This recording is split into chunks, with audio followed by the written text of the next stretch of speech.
This podcast is a quest for well-being, a quest for a meaningful life through the exploration of fundamental truth.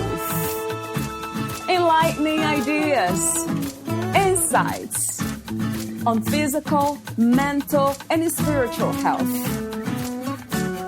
The inspiration is love.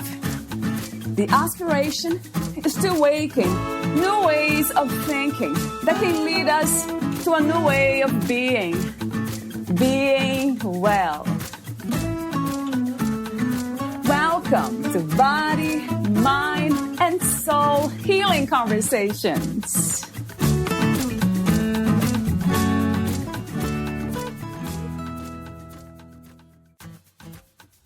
As you write down your positive and negative thoughts and feelings, you can identify patterns and recognize the connection between your thoughts, your actions, and your reality. Valeria Teles interviews Tannaz Hosseinpour, the author of The Guide, Manifesting Abundance, free 21-day guided journal. Tannaz Hosseinpour, founder of Minutes on Growth Coaching, is an author, certified life coach, and family mediator specializing in personal development and relationships with a strong academic background in family mediation and dispute resolution law. She provides one-on-one coaching to individuals and couples and group coaching inside the Become Your Most Loved program, the first integrative coaching and therapy program in the GCC. She is also the host of the Minutes on Growth podcast. Meet Tanaz at minutesongrowth.com. Here is the interview with Tannaz Hosseinpour. In your own words, who is Tannaz Hosseinpour?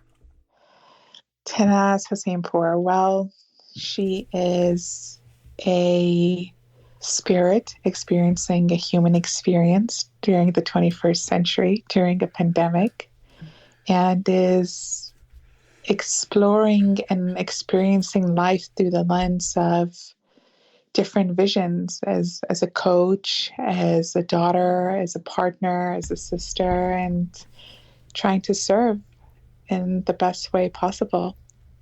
How did you come to that understanding, Tanaz, about yourself, of who you are and how you express yourself in this reality? Well, I think I experienced a life quake. I always say life quake, like an earthquake, but for our life. Oh, yeah. Tell me about it. When I was around 21 years old. And prior to that, I've always loved to read, but the books that I would read were always nonfiction and autobiographies. And I think during that life quake, my mom handed over a book by Dr. Wayne Dyer. Yeah. And in that book, I saw a lot of myself that I had dismissed in the past. It was an awakening, but it was a minor awakening, I would say. Right. And over the years, my understanding of myself has definitely evolved and grown. But that was the starting point. It was during the darkest of days that I was able to see the light within. Yeah. Yeah, I hear that a lot, and I have experienced that myself. So the idea of seeing the light in the dark. So I'm wondering if we are able to see the light in the light. Is that somehow possible? I definitely agree so. I think when we're in the present moment, I think that comes at a much more evolved state to be able to see the light in the light, because that means you're so much in the present moment that you see everything as a blessing. You see everything through the eyes of this came from the source and therefore it must be good. But at the beginning, I think Rumi said it best. It is in our wounds where the light enters. So that creates the awakening, and hopefully we get to a place where we see pleasure and we see blessings in everything, good and bad. And that kind of makes me think about abundance, that connects to that state of being, right, Tanaz? Being in the light, living the light and seeing life as abundance, so with abundance. So we can never be without life, because life is everything. Beautiful. Exactly as you said. There is never a point in time where something ends and something else starts. There's always, the flow is always there. So, yeah, you're absolutely right.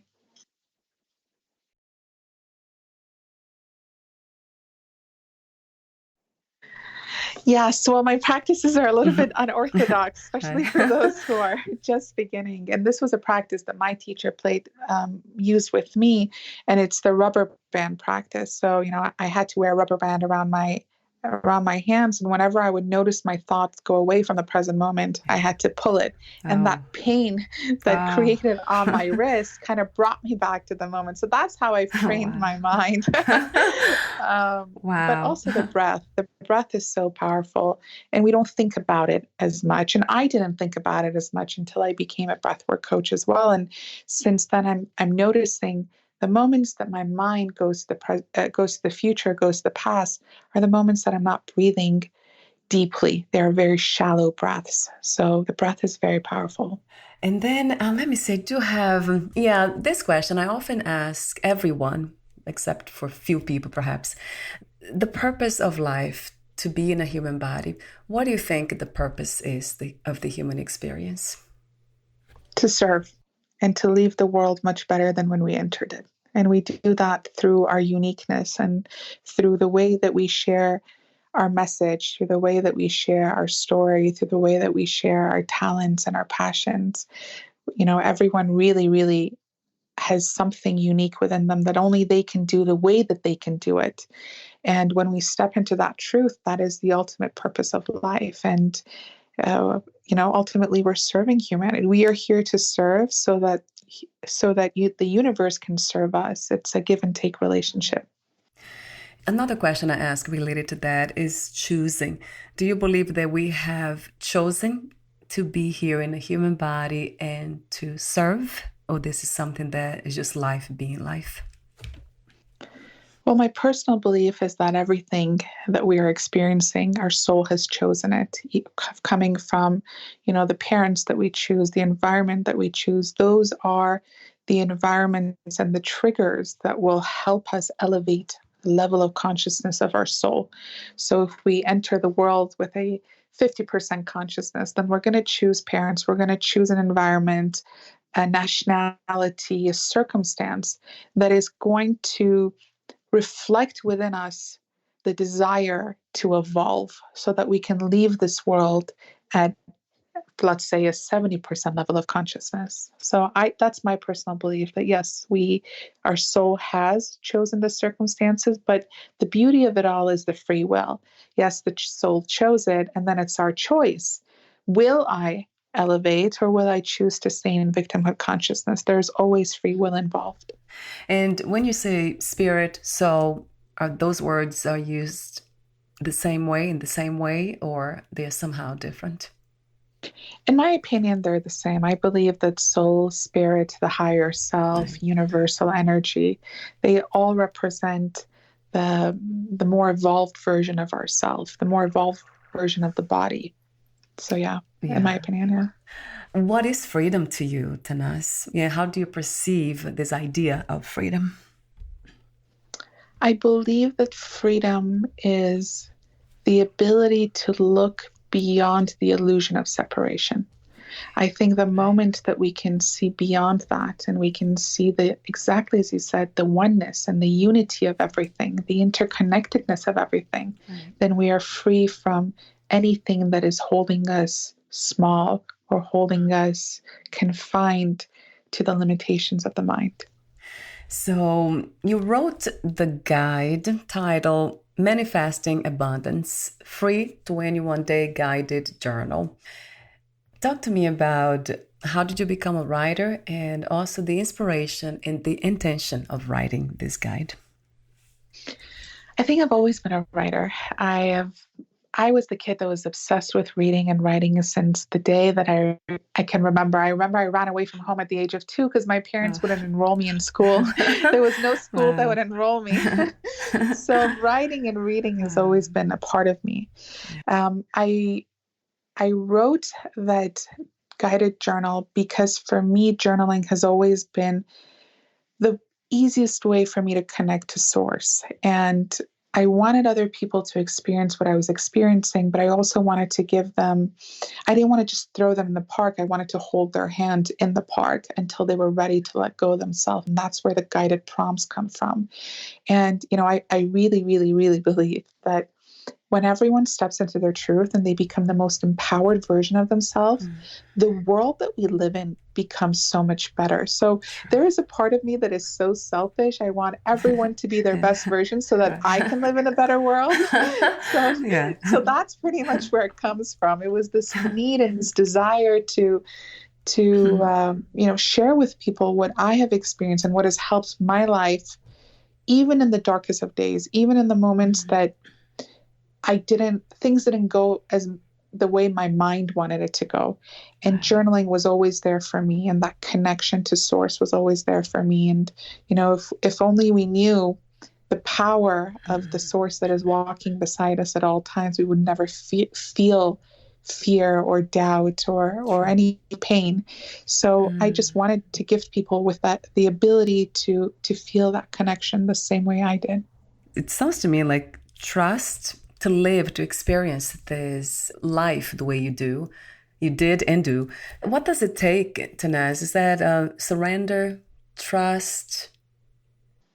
Beautifully said, surrender and trust for sure. The word that has been my word for the past couple of years has been certainty. So certainty that I am guided, certainty that I am supported, that I am protected, and most importantly, certainty that everything that I'm experiencing is for my highest good, and it comes from the source, it comes from the creator.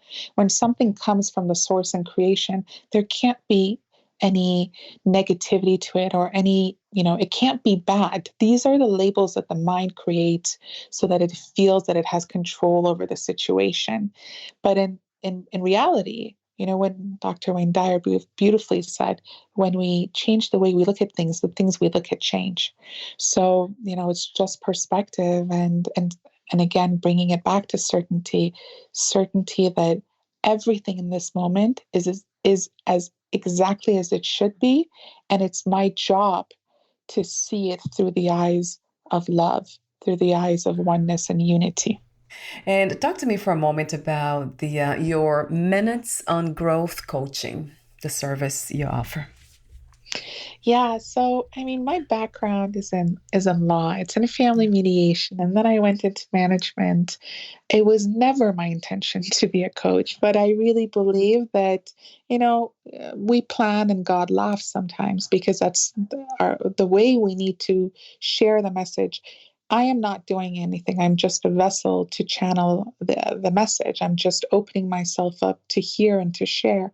And that's exactly what happened. I had a book club, and in the book club, one of the girls said, "You know what? Why don't you just do coaching?" And I was like, "Let me look into it." And then I went, and that's pretty much how it started. It came through the words of someone else. And Minutes on Growth was founded 3 years ago as a podcast, and then it grew into a coaching business, and it grew from there. And for me, the transformation that people experience, and I specialize primarily in mindset and relationships, that is what I feel why I'm here right now.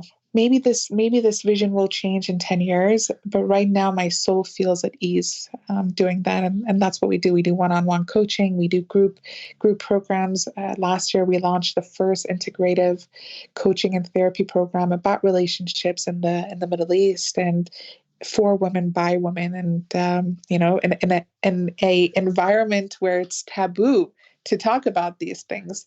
So as an Aquarius, I feel like that's my job, to break taboos. And another question that I ask some of my guests is, when we are living that purpose, or this sense of knowing why we are here, what are the signs, Tanaz, some of the signs that clearly show us that we are on the right path? Well, my first answer might not be what people expect, but it's the path where we are challenged. It's a path where the universe triggers us to see, are we going to practice what we preach? Are we going to, walk the talk. That's so important. So it's going to test our authenticity. It's going to test our truth. So for sure, it's a path that is going to push us to be better, and it's going to push us through these challenges. Challenges, in my opinion, are opportunities for growth, but they're going to push us through these experiences. And also, we know that this is what we need to be doing if what we're doing is not only serving our highest good, but the highest good of all.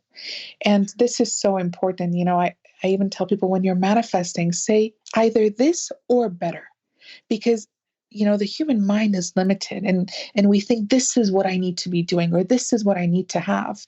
But the universe has bigger plans for you. So surrendering to more, to better, to more involvement, and knowing that, what I'm doing every day that I'm waking up, I'm bringing a smile to my face and to others, and I'm serving something bigger than myself. I think purpose is serving something bigger than ourselves. The law of attraction, I hear about, and I know some things about it. How did you come across the law of attraction? How did that work for you? Before we talk about some of the steps, you have those 5 steps to manifesting your desires, which is connected to the law of attraction. So before we talk about that, please talk to me about those 2 questions, if you still remember them. Yeah. So how did I come to start practicing the law of attraction?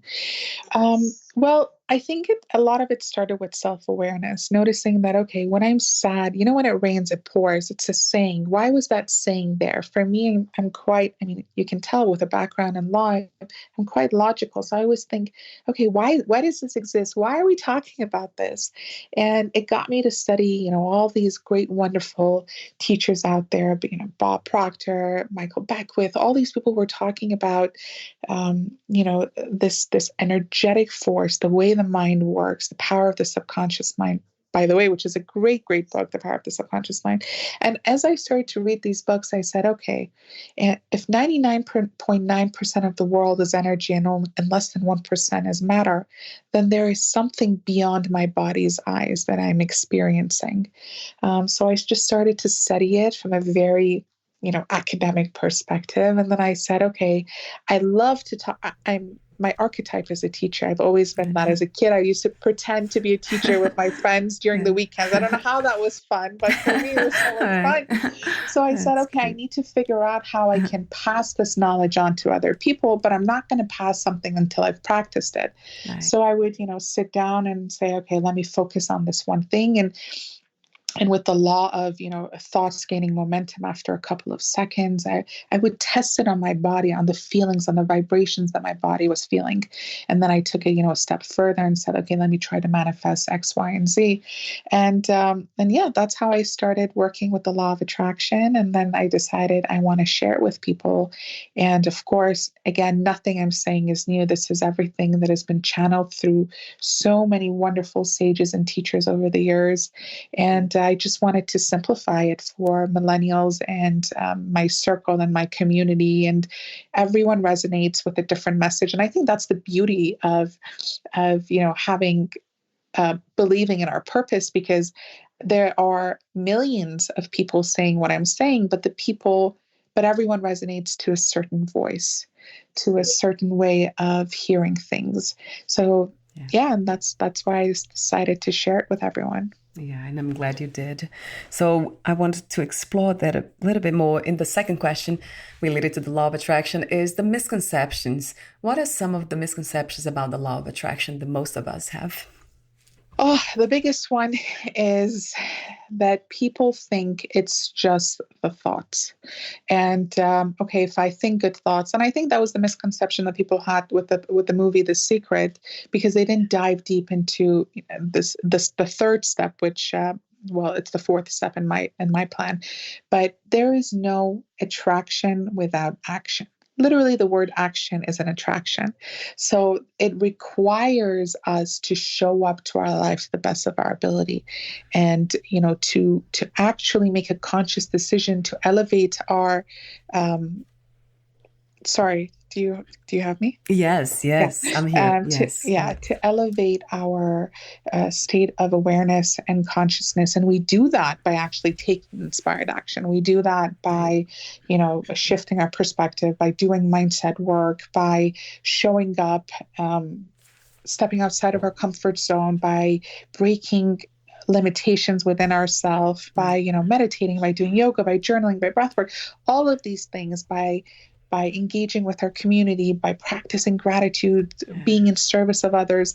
This is the part that people are missing. It's not just, okay, universe, this is what I want, so I'm going to sit in my bed and think about, finding the dream husband. Unless you get up and step outside of the house and allow people to see your face, the universe isn't going to drop a husband in your lap.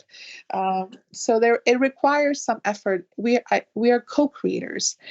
It's 50% us and 50% the universe. But that's the biggest misconception. People think it's 100% the universe and we have no say in it. Yeah. And we just don't do anything about it. Yeah. Yeah. We just stay in our thoughts. Yeah. So true. I have heard that before. And I think I did that too.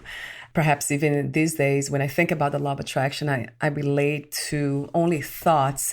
And that might be because of The Secret. You're right, because I remember watching that. But I think they do talk about that, right, Tanaz, in that video? Yeah, they do. They do. They just didn't dig deep into it. And that's why people just, and that's also how the mind works. The mind is always looking for the easiest way out. True. So it's like selective hearing. Yeah. Okay, let's just sit and think deep thoughts. And that's, by the way, I've also experienced what you said. There also was a period in my life where that's exactly what I was doing and I wasn't taking action. And then I would be like, okay, this isn't working. Like something isn't working. And then I realized, there's another step. It's actually me showing up. Yes. That sounds like common sense, doesn't it? Just doing something about what we want so we can be in alignment for that realization of that. It's not easy, actually. I think that's what it is, really. We want things easy. We want it to be easy, and it's not. Mm-hmm. Yeah. So the 5 steps, that would be wonderful if we can go through them. Are you okay going through the 5 steps, or you want to?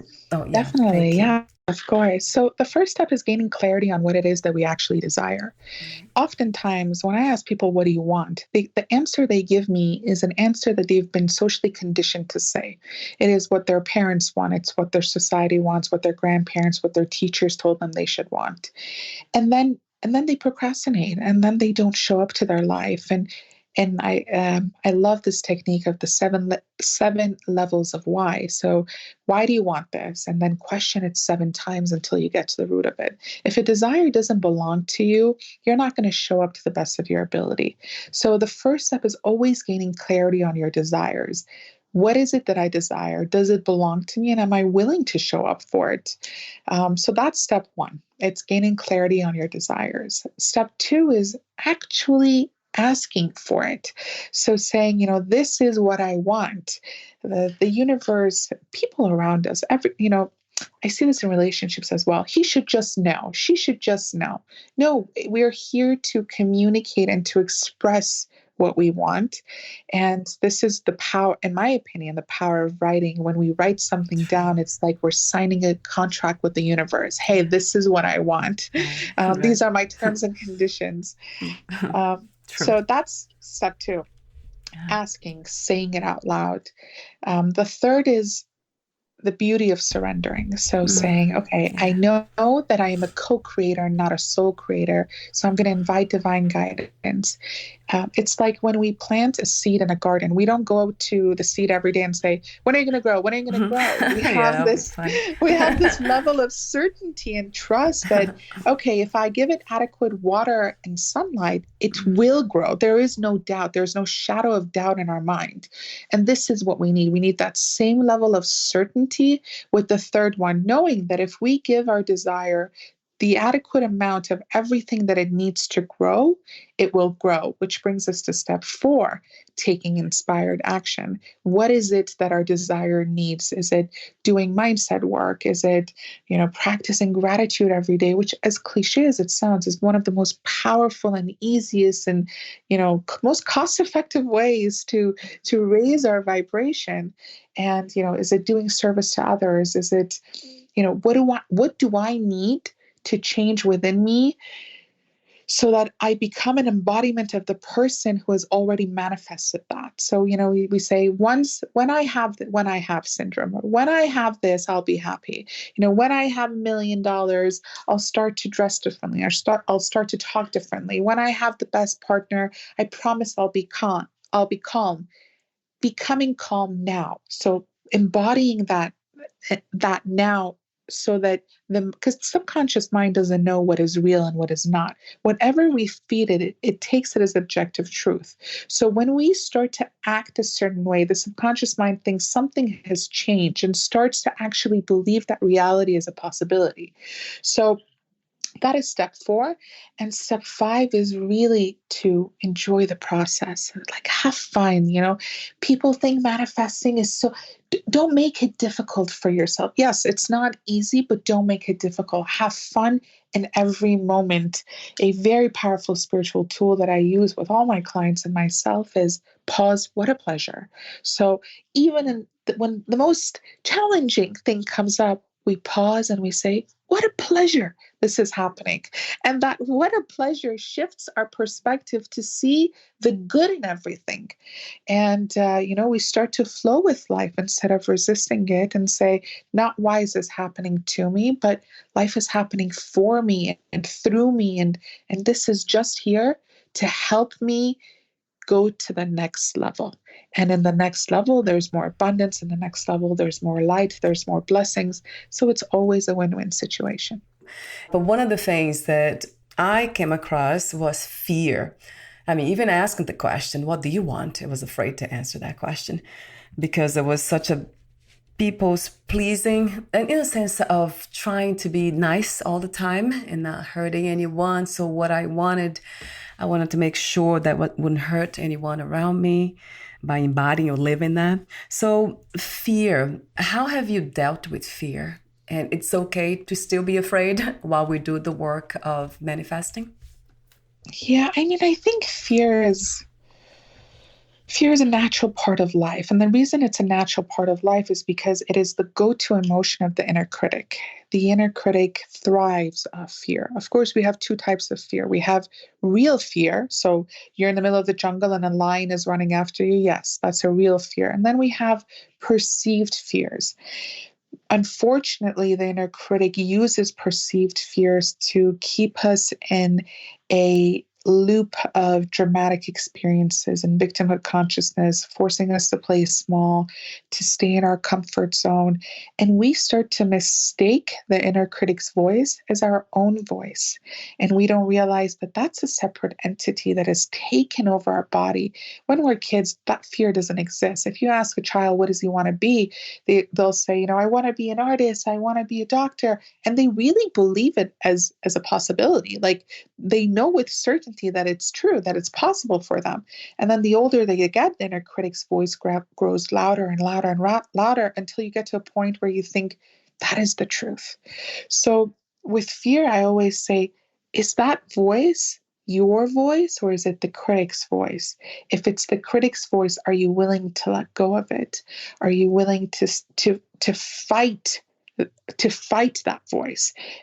It's like the critic sometimes conditions us to respond in an angry tone. And in that moment, I tell people, as soon as the word is coming out of your mouth, can you fight the urge to say it and restrict yourself and go against your nature? And instead of saying something angrily, say something calmly or say nothing at all. So with fear, I think we have to first acknowledge its root and then ask ourselves, am I willing to fight that natural urge to be fearful? And the answer, in my opinion, is everyone has tremendous power within them to be the most fearless, courageous, brave human beings in the world. Our soul is so brave. If only we would listen to our soul a little bit more than the critic. Beautifully said. Thank you. Yes, I know that some of us need to listen to this, need to know these truths. And some of us, like myself, need to be reminded of these things. So we all do. Yeah, right? That remembering. Yeah, it's so important. Thank you, Tanaz. Thank you. I love the fun part when you say manifesting is fun. Life is fun. Let's enjoy the process, the journey of being here, the adventure really of life or anything that we are doing. I love that message too. So I have a few more questions for you, the ending questions. Before I ask them, would you like to add anything? I think you're such a beautiful, like you beautifully asked everything. You're such an eloquent speaker, and thank you so much for asking all of these questions. So I think you've covered everything. The only thing that I would say really is when we're manifesting, please remember that you are an extension of Source. You are part of Source, and every quality and trait that Source has, we have. It exists within us. It is just awakening and tapping into that level of energy. So I tell people, like, if someone comes to me and says, I'm impatient, I'll tell them, okay, 80% of you is impatient, but there is a 20% of you that is so patient, but you have just stored it so deeply into your heart that you don't see its light anymore. All you need to do is activate that 20%. Don't look outside of you. All that you seek, as Rumi beautifully says, is seeking you as well. So everything that you want, you're already the temple, the home to it. So recognize that power, that truth, and just activate it. Yes, yeah. So a few more questions. Let me see. I have way too many here, but I'll choose which one to ask you. This one, do you love yourself unconditionally? Do you believe in this idea? I think to love ourselves unconditionally, we must be willing to love all parts of ourselves, including the shadow, including the dark parts. And do I love myself unconditionally? I try to, but there are days that I fail. And I think part of loving yourself is on those days that you fail to forgive yourself for failing and to be so compassionate with yourself, to treat yourself like your best friend. How would you talk to your best friend? How would you treat your best friend? If you saw your best friend eating unhealthy food, what would you be? Would you get sad? And everything in the mind, body, soul, it's a full connection. And how would you treat that person? And are you willing to treat yourself in that same way? So to answer your questions, there are days that I do, and not even days. I think in a day there, I will go through moments that I'm so in love with myself. I look at myself in the mirror. When I'm doing mirror work, I love it. I'm like, yes, girl, I love you. I love you. Yes. And then, I get out of bed and I do something wrong. And I'm like, oops, why did I do that? And then I remind myself, it's okay. So it's like, it's a roller coaster of a million emotions to the self every day. But it's really accepting every part of ourselves. Yes, even when we are out of balance, right? Out of center. Exactly. Yeah, accepting that too. That's part of the journey. So 2 more questions. The next one, life after death or life after life, really. What do you have to say about that, Tanaz? I believe in reincarnation. Yeah. So sometimes, this is completely like my opinion, like sometimes I'll go to a country and I'll be like, this feels like home, and I feel like, oh, my soul has experienced this before. Or I'll meet people and something will feel very warm in my heart. So I believe in reincarnation. I believe that our soul kind of experiences, it's like a puzzle. We're born in a certain family and we get to see that part of the puzzle, and then we get to see all these different kinds of the puzzle until we get to a state of enlightenment. So I think, in my opinion, I think all the prophets, all the sages, that lifetime of theirs was the last piece of the puzzle, and that's why they were able to get to enlightenment. That's just my personal view. Yeah. And my last question is, what are 3 things about life you know for sure as of this moment? Wow. What are 3 things I know for sure? Yeah. What I know for sure is that we are definitely here to serve. So when we even Even when in the darkest of my days, in the moments that I'm so sad, I try to remind myself to get out of thinking about myself and think about how I can serve others. And I'm not lying to you, but most of the time my problems really disappear the moment I step outside of the me and I step into we. So for sure, I would say that the first one, we're here to serve. The second one is, everything works if we make it work. We are really, really, really powerful co-creators of the world. And if we understand the power of the subconscious mind, we can pretty much accomplish anything. In the eyes of the universe, limitations don't exist. Miracles happen. Miracles time jump all the time. There is no concept of time. So when we understand these concepts and we start to use them for good, not for evil, really magical things can happen for ourselves. So definitely we are co-creators. We're here to serve. And the last one is to love, really. And I don't mean love in the cliche way, but love is in to see, as you beautifully said at the beginning, the oneness of life, the interconnectedness of life. When in the Course of Miracles, we learn that whenever we see a situation where there is the illusion of separation, to close our eyes and to say, I choose to see this through the vision of love. I choose to see this differently. And to realize that, love is the ultimate state of harmony and bliss. And everything else is just an illusion. And don't get so preoccupied with illusion. Choose to focus on unity, on oneness, and on love. So, yeah. Yes.